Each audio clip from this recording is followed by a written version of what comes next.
새벽 기도를 시작하겠습니다. 찬송가 268장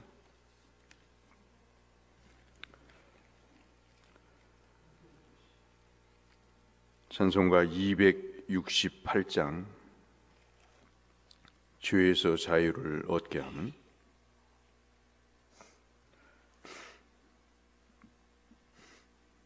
(268장입니다) 죄에서 자유를 얻게 함은 보혈의 능력 주의 보혈 시험을 이기고 승리하니 참 놀라운 능력이로다. 주의 보혈 능력이 또다. 주의 피 믿으오. 주의 보혈 그 어린 양의 매우 귀중한 피로다.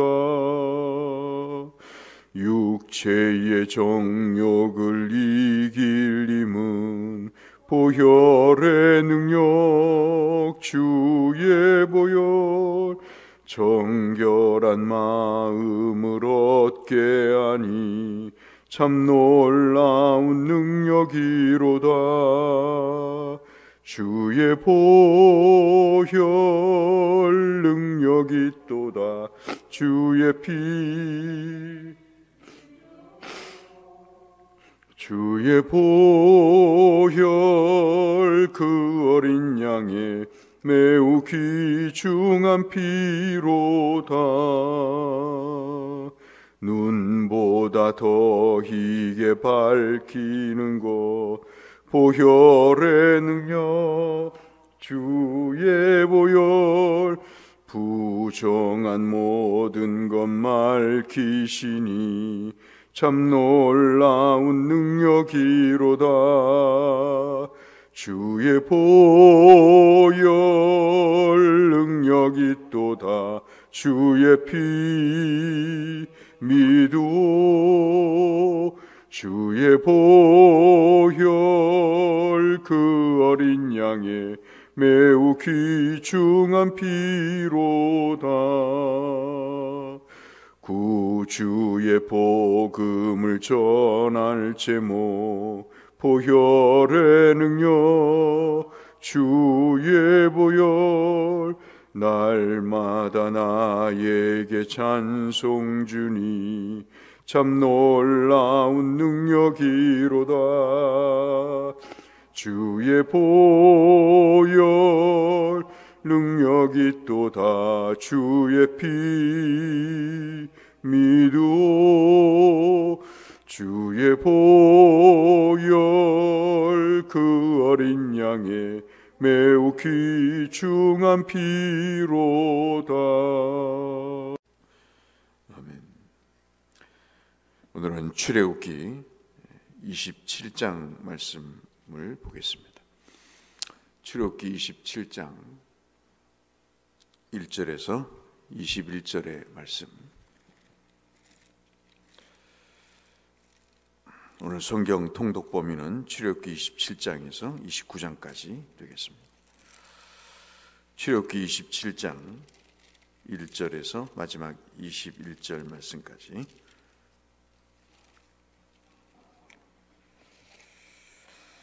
너는 조각목으로 길이가 5규빗 너비가 5규빗의 제단을 만들되 네모 반듯하게 하며 높이는 3규빗으로 하고 그 네 모퉁이 위에 뿔을 만들되 그 뿔이 그것에 이어지게 하고 그 제단을 노스로 싸고 재를 담는 통과 부삽과 대야와 고기 갈고리와 불 옮기는 그릇을 만들되 제단의 그릇을 다 노스로 만들지며 제단을 위하여 노스로 그물을 만들고 그 위에 네 모퉁이에 놋고리 넷을 만들고 그물은 제단 주위 가장자리 아래 곧 제단 절반에 오르게 할지며 또 제단을 위하여 채를 만들되 조각목으로 만들고 놋으로 쌀지며 제단 양쪽 고리에 그 채를 꿰어 제단을 매게 할지며 제단은 널판으로 속이 비게 만들되 산에서 내게 보인 대로 그들이 만들게 하라. 너는 성막의 뜰을 만들지니 남쪽을 향하여 뜰 남쪽에 너비가 100규빗의 세마포 휘장을 쳐서 그 한쪽을 당하게 할지니 그 기둥이 수물이며 그 받침 수물은 노스로 하고 그 기둥의 갈고리와 가름대는 은으로 할지며 그 북쪽에도 너비가 100규빗으로 포장을 치되 그 기둥이 수물이며 그 기둥의 받침 수물은 노스로 하고 그 기둥의 갈고리와 가름대는 은으로 할지며 뜰의 옆 곧 서쪽에 넘어 50규빗의 포장을 치되 그 기둥이 열이요 받침이 열이며 동쪽을 향하여 뜰 동쪽에 너비도 50규빗이 될지며 문 이쪽을 위하여 포장을 15규빗이며 그 기둥이 셋이요 받침이 셋이요 문 저쪽을 위하여도 포장이 15규빗이며 그 기둥이 셋이요 받침이 셋이며 뜰 문을 위하여는 청색, 자색, 홍색 실과 가늘게 곧 배실로 수놓아 짠 20규빗의 휘장이 있게 할지니 그 기둥이 넷이요 받침이 넷이며 뜰 주위 모든 기둥의 가름대와 갈고리는 은이요 그 받침은 노시며 뜰의 길이는 100규빗이요 너비는 50규빗이요 세마포 휘장의 높이는 5규빗이요 그 받침은 노시며 성막에서 쓰는 모든 기구와 그 말뚝과 뜰의 포장 말뚝을 다 노스로 할지니라. 20절 22절 같이 읽겠습니다. 너는 또 이스라엘 자손에게 명령하여 감람으로 짠 순수한 기름을 등불을 위하여 내게로 가져오게 하고 끊이지 않게 등불을 켜되 아론과 그의 아들들로 회막안 증거궤 앞 휘장 밖에서 저녁부터 아침까지 항상 여호와 앞에 그 등불을 보살피게 하라. 이는 이스라엘 자손이 대대로 지킬 규례니라. 아멘. 출애굽기 27장에까지 이어지는 25장부터의 말씀은 우리 모두가 잘 아시는 대로 성막에 들어가는 여러 가지 기구들을 말씀을 하시는 내용들입니다. 거기는 증거궤가 있고 그리고 진설병과 등잔대가 있다는 것이 25장에 주시는 중요한 말씀이고요. 그리고 26장에서는 이러한 증거궤나 진설병 상이나 증거궤 등 이런 성물들이 있어야 할 곳이 성소와 지성소인데 이를 제작하는 방법을 말씀하시는 것이 26장의 말씀입니다. 그리고 27장에서는 성막이 있어야 할 성물들을 하나님께 제사를 드리기 위해서 제단이라는 것을 제작하는 그런 방법에 대해서 성막의 경계, 우리로 말하면 이런 대곡교의 울타리 같은 그런 담장 역할을 하는 소위 말하는 휘장, 천으로 된 휘장을 제작하는 방법에 대해서 이 경계를 짓는 담장 같은 역할을 하는 휘장에 대해서 말씀하시는 내용입니다.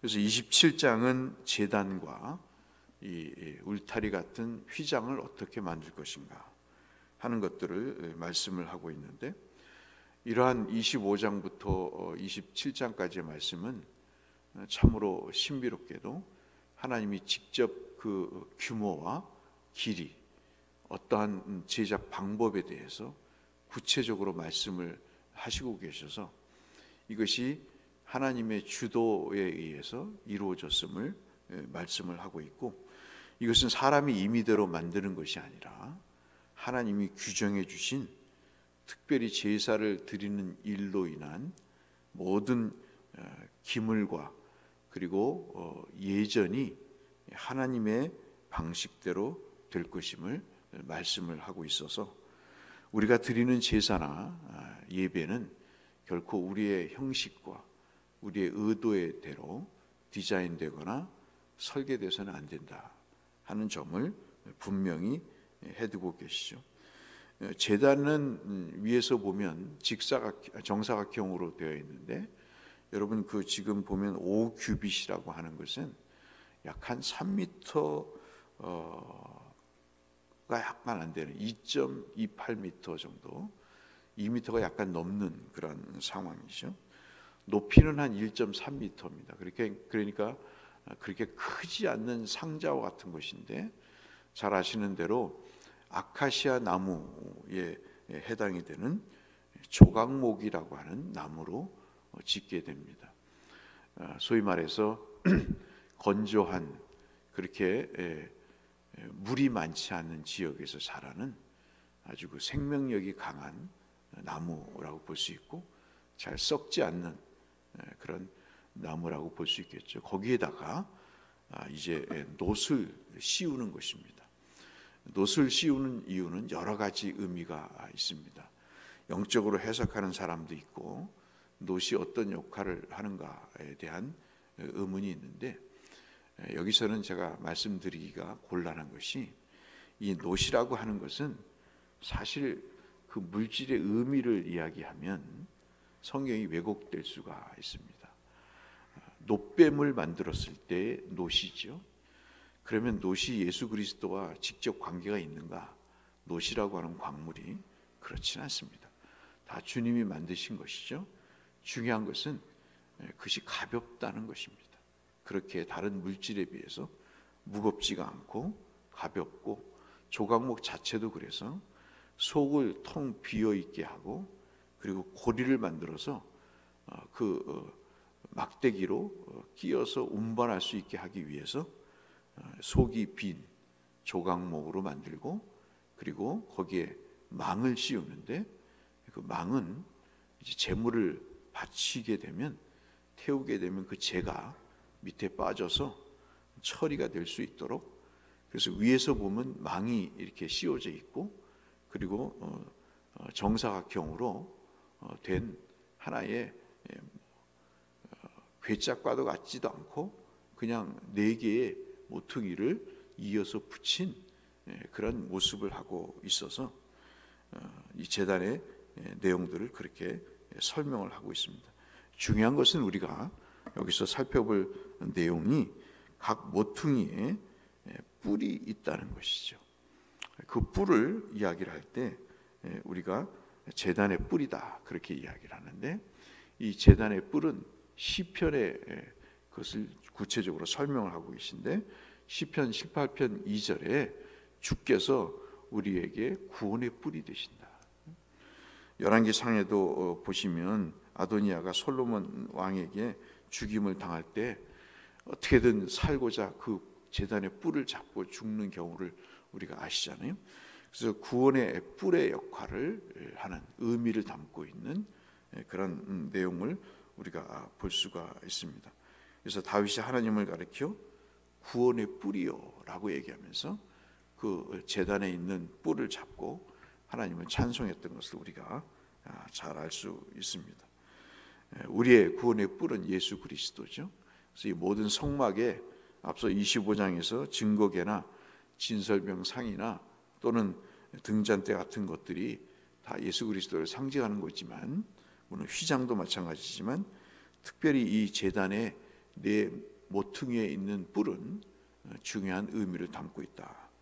대제사장이 그 뿔을 붙잡고 제주가 제물을 갖고 와서 제사를 드릴 때 그 뿔을 잡고 이 죄에서 너가 구원받았다고 하는 그 말씀을 하실 때 바로 이 구원의 뿔을 잡고 선포하게 되는 것이죠.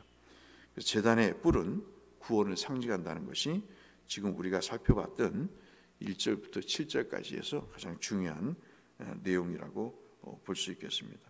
제가 오늘 드리고자 하는 말씀 9절부터 19절까지의 말씀은 성막의 뜰에 그 양쪽으로는 직사각형으로 되어 있고 그 직사각형에는 20개의 기둥과 또는 10개의 기둥이 있어서, 그리고 더 주목할 것은 동쪽의 출입문이 굉장히 깁니다. 총 길이가 9m가 넘습니다. 그 얘기는 뭐냐면 동쪽은 늘 말씀드렸다시피 하나님을 떠난 사람들이 하나님으로 다시 돌아오는 그 방향을 말씀한다고 설명드렸습니다.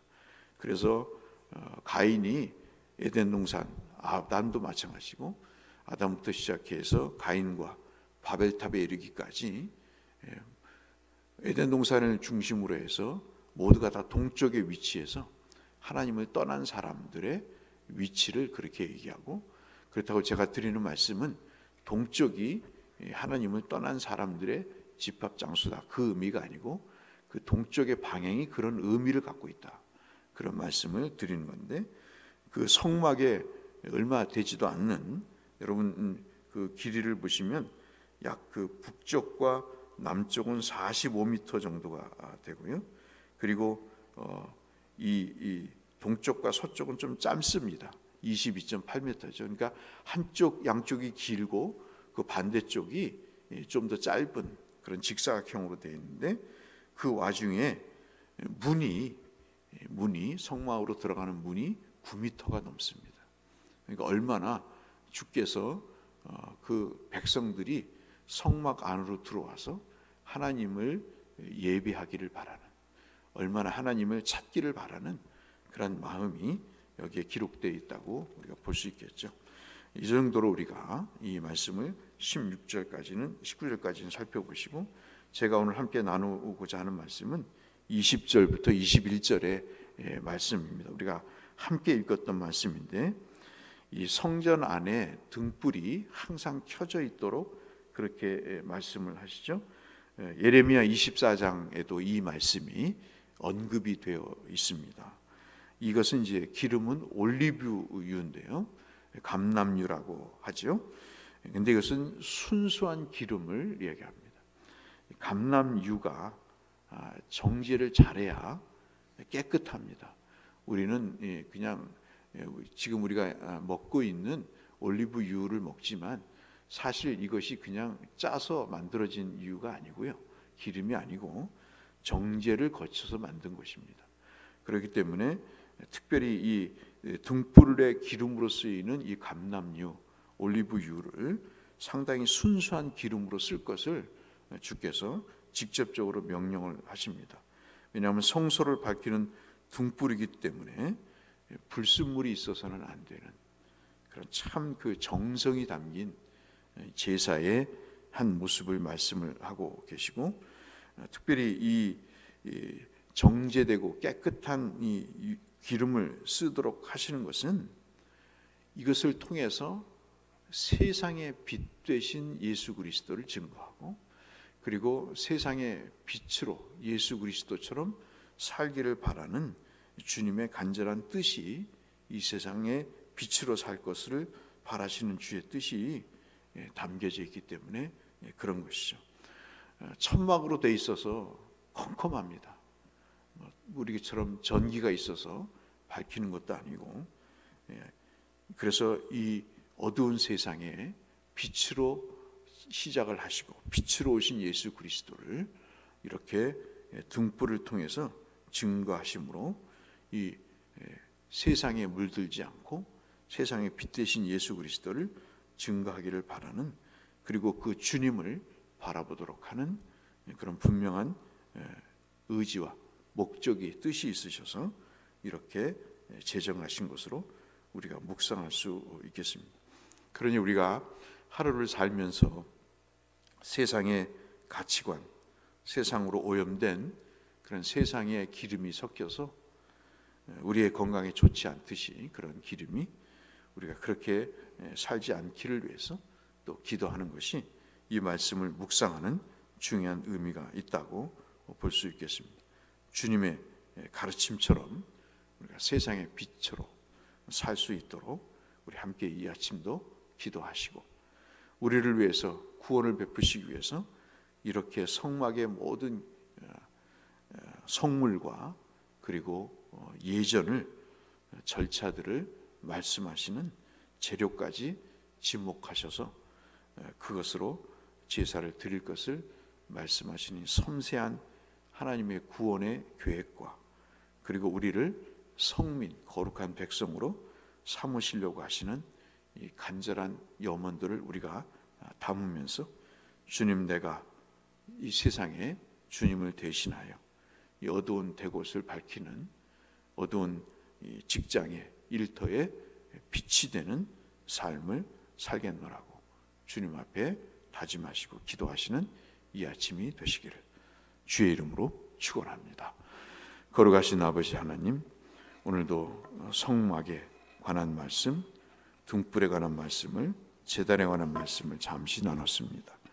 하나님, 430년 동안 종살이로 주님을 모르고 살았던 사람들에게 하나님 제사의 모든 방법을 말씀하시면서 하나님의 구별된 백성으로 만드시고자 그 체질을 바꿔 가기를 원하시는 하나님의 거룩한 백성으로 만드시려는 주의 의지가 역력하게 엿보이는 대목 중에 한 대목을 읽었습니다.